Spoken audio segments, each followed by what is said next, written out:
Good evening, everyone. Welcome to tonight's Tertulia. Thank you very much for being here. My name is Matthew Hayes. I'm a sociology professor at St. Thomas University and Canada Research Chair in Global and International Studies. Tonight's Tertulia is organized by a group of people at UNB and St. Thomas, including Tracy Glynn, Christy Lane, and Daniel Tubb. Tonight, Adi Rao is also hosting tonight, and of course Megan Hill, who's also helping to organize tonight's event.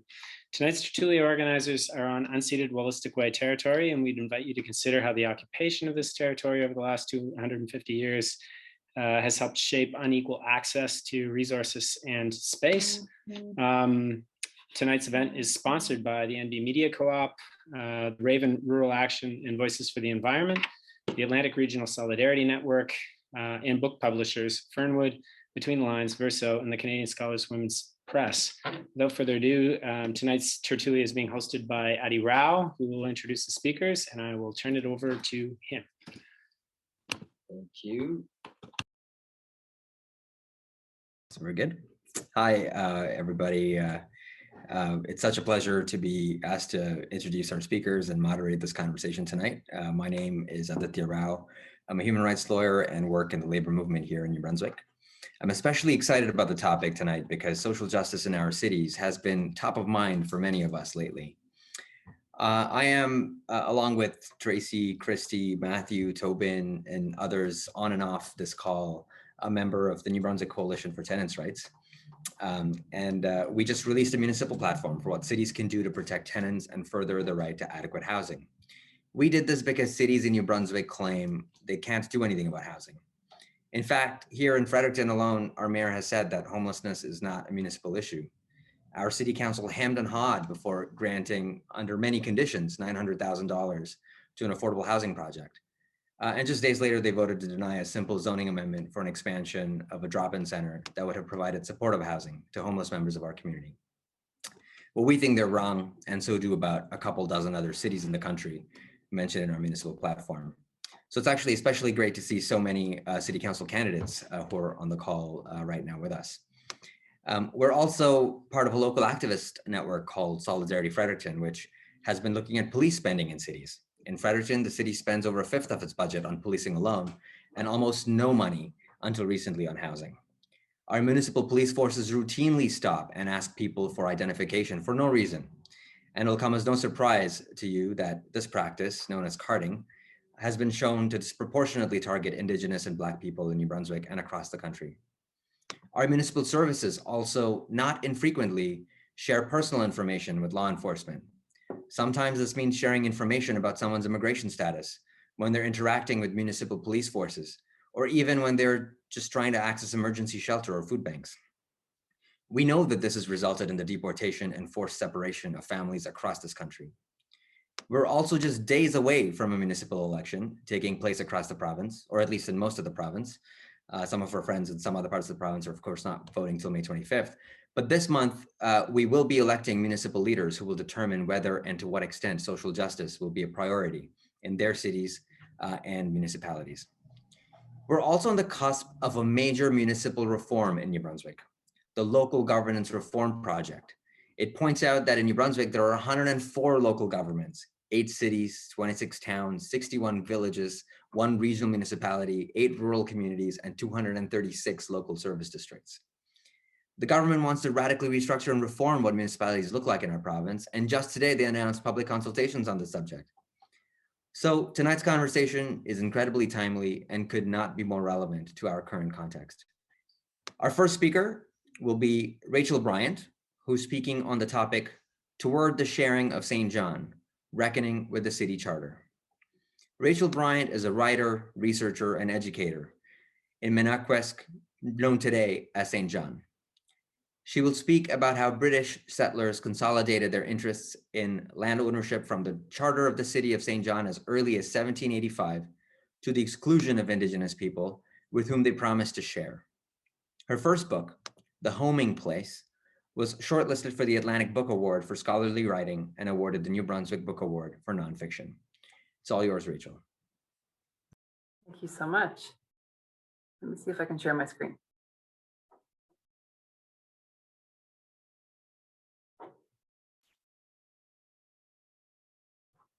Okay. So thank you so much to the organizers of tonight's event. I'm so excited to hear from the other panelists.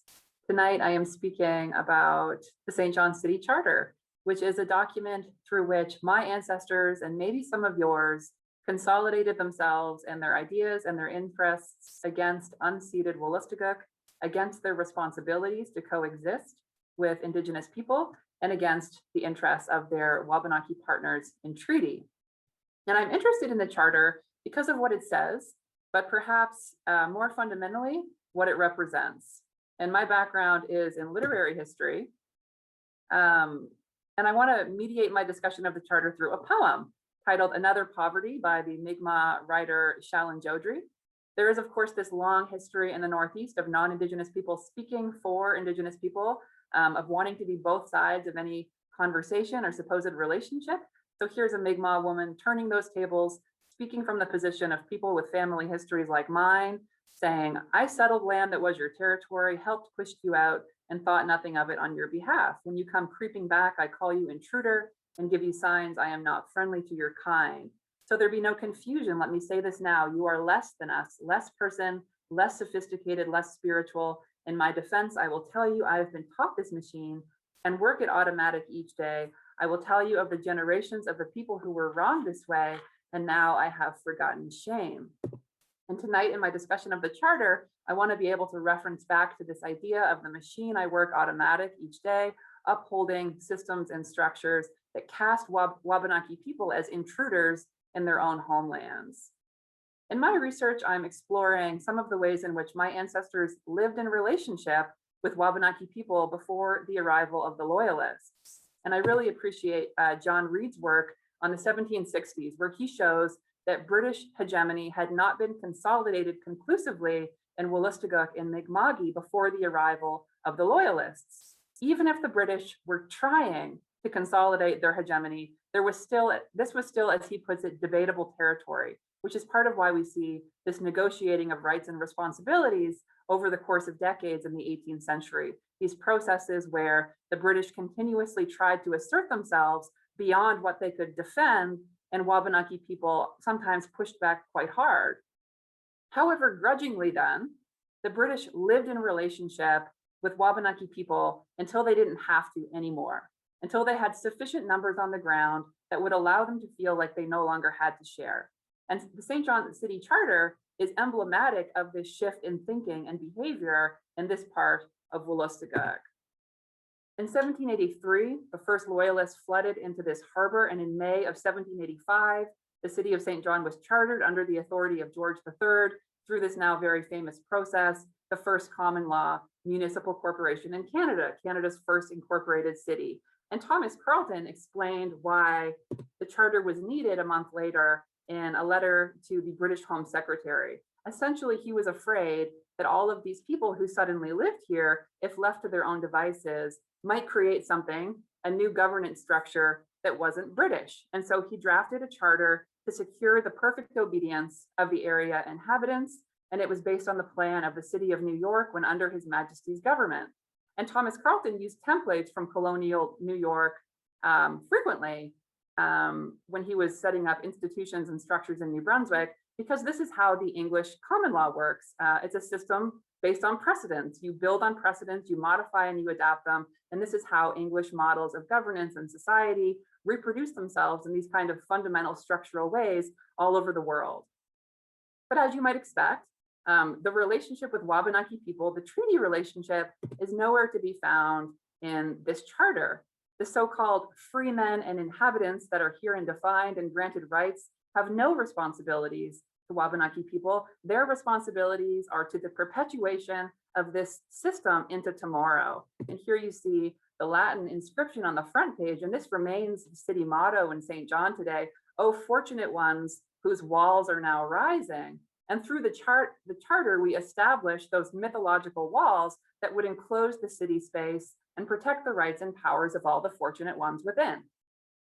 And this structure could be amended and adjusted over time to change or improve conditions within the space. In the British North American legislative database, there are 5 search result pages of amendments like these, adjustments made to policing, to business practices, to the granting of liquor licenses, to policy around road repair, et cetera, et cetera. And we spend a lot of time doing this today, figuring out how to bend or change regulations within this structure to clarify or improve how things work or to make the lives of the people inside this space better. And yet we don't go back to the foundation of the structure, to what we are ultimately upholding through these activities, or to what this structure itself tells us about our relationship with Wabanaki people. And if pressed on this issue, we might raise the assimilation of Indigenous people into this structure as a solution. We might say, Wabanaki people are welcome in St. John. A Wabanaki person could be elected as a city councilor or mayor if they wanted, if they got enough votes.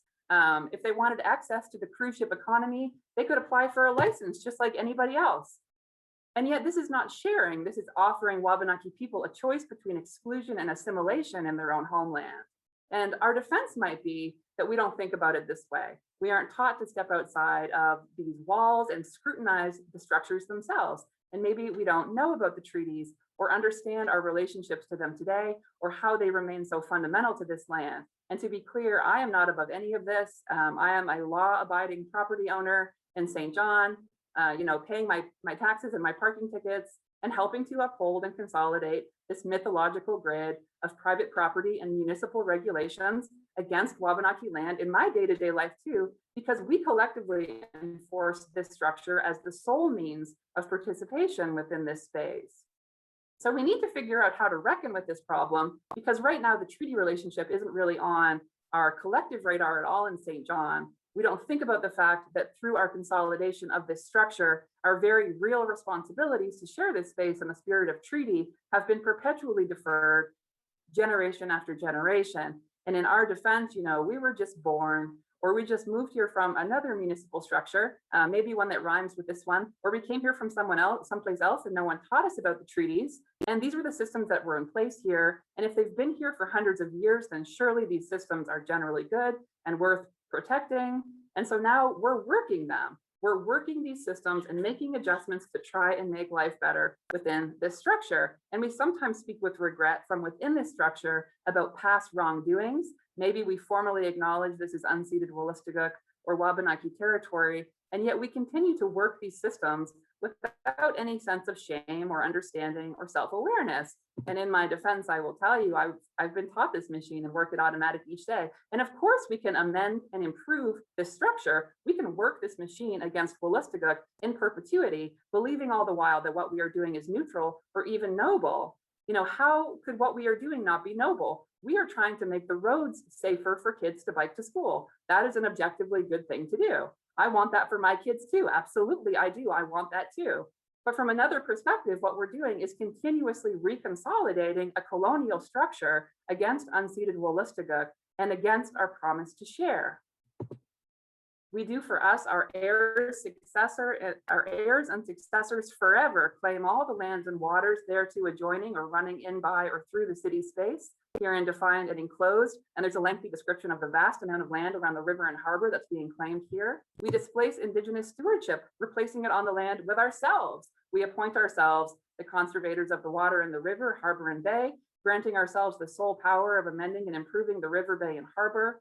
We declare that the fisheries shall be and forever remain to and for the sole use, profit, and advantage of the free men and inhabitants of the city.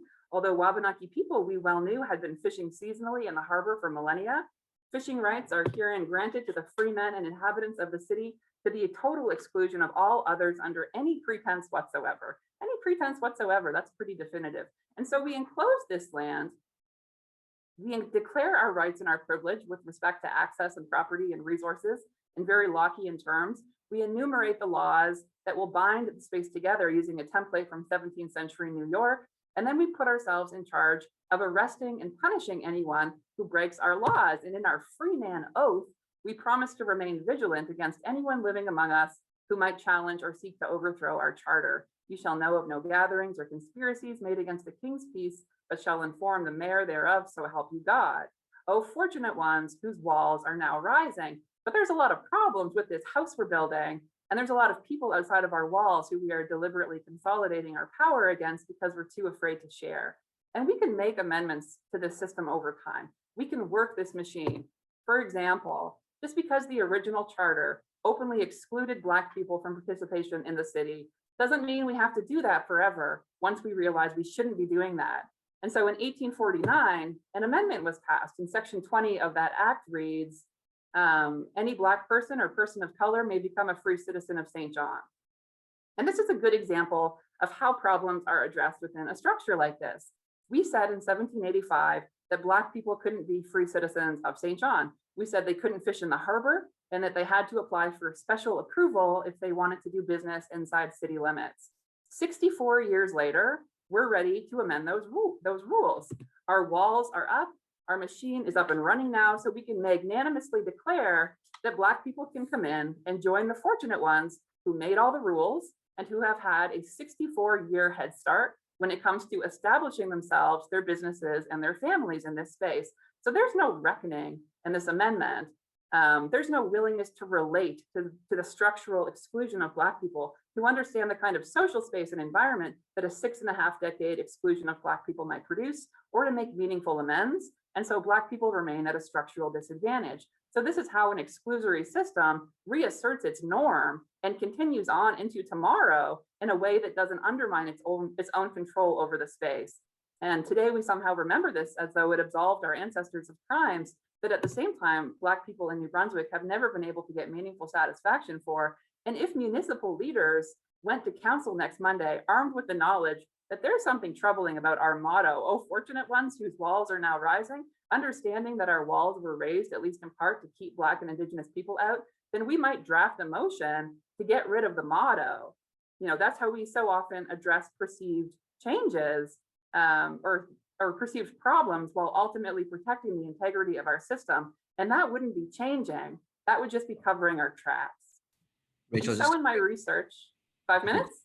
Oh yeah, 5-minute warning. Great.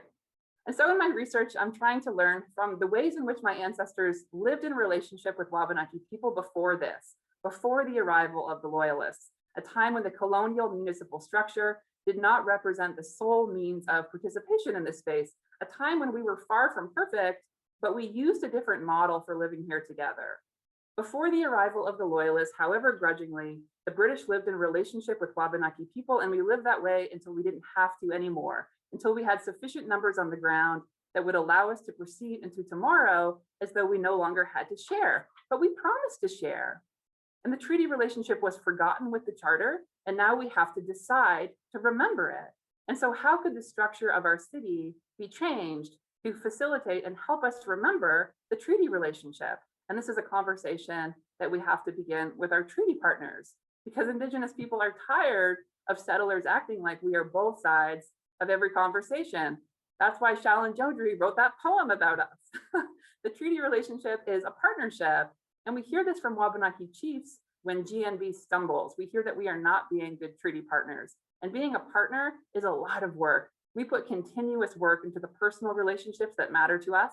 Our relationships are not always good. And when they're not good, we tend to them. We do the work. Experts tell us this, and it makes intuitive sense to us. If we want good relationships, we have to work at them. If we ourselves harbor toxic traits that hurt or undermine our relationships, then we know we have to work on ourselves. And when we do that work on ourselves, we show our loved ones that we care more about them than whatever conveniences or benefit that we enjoyed through the toxic behavior. And we create a foundation upon which trust can be built or reestablished.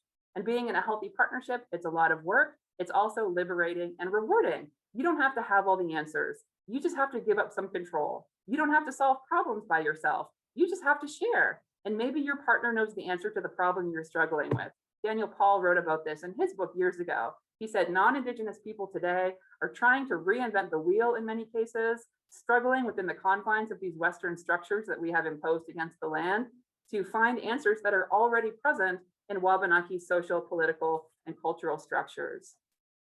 And there's a new book, The Gatherings, about the relationship between settlers and Wabanaki people. And it opens with an epigraph from Elder Mi'kmaq, and I want to close with this. And this is a concept that just lives in my head now, along with this question of what it would take for an entire city or region or province to rise to the level of generosity that is present in this one word.